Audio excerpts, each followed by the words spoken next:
In June, former president of the RICS, head of strategic advisory at CBRE and UCEM Trustee, Amanda Clack, joined UCEM staff to present an Inspire session on diversity and inclusion in real estate.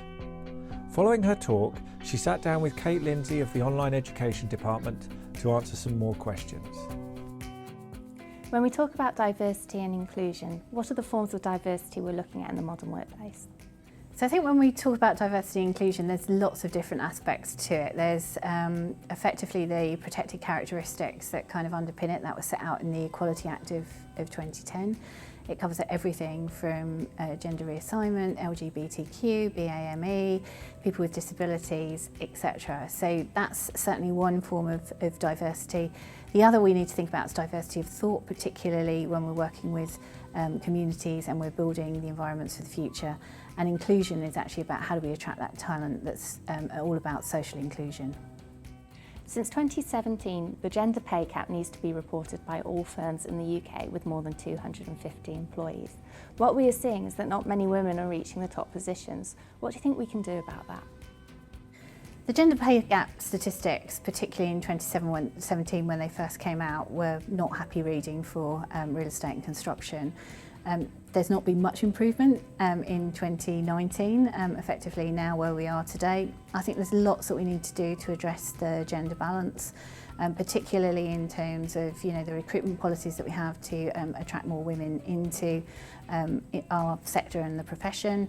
Setting things like targets is really important, particularly at graduate and apprentice level recruitment.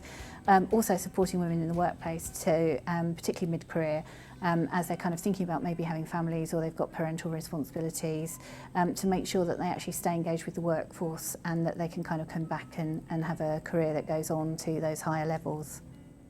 When we look at the built environment sector, we can see a huge difference in gender balance and minority representation. What can we do about this?